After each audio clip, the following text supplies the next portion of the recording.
Oila uchun mashina olayotganda faqat narx emas, siz ko'proq ishonch, sifat va uzoq muddatga xizmat qilishini xohlaysiz, to'g'rimi? Mana sizga qaror qabul qilishda asosiy yordam beradigan 5 sabab. Birinchi, tashqi ko'rinish, kattaroq va ta'sirliroq.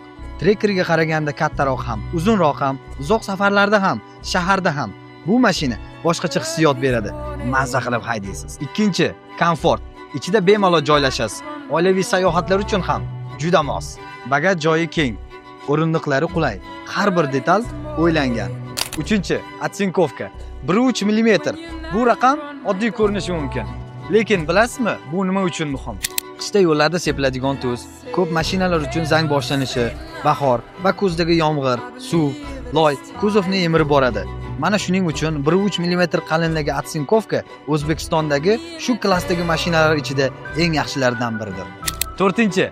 Rasxod. Bu mashina tejamkorlik bo'yicha ham juda kuchli. Yurganingiz sayi xarajatingiz ham kam bo'ladi. 5. Narx. Bu darajadagi mashinaga siz aynan hozir arzon narxda ega bo'lishingiz mumkin. Chegirma atigi bir haftaga amal qiladi. So'ngra mashinalar o'z narxiga qaytadi. Shunday ekan, bunday imkoniyatni qo'ldan boy bermang. To'liq ma'lumot olish uchun kommentariyaga plus belgisini qoldiring yoki quyidagi raqamlarga qo'ng'iroq qiling.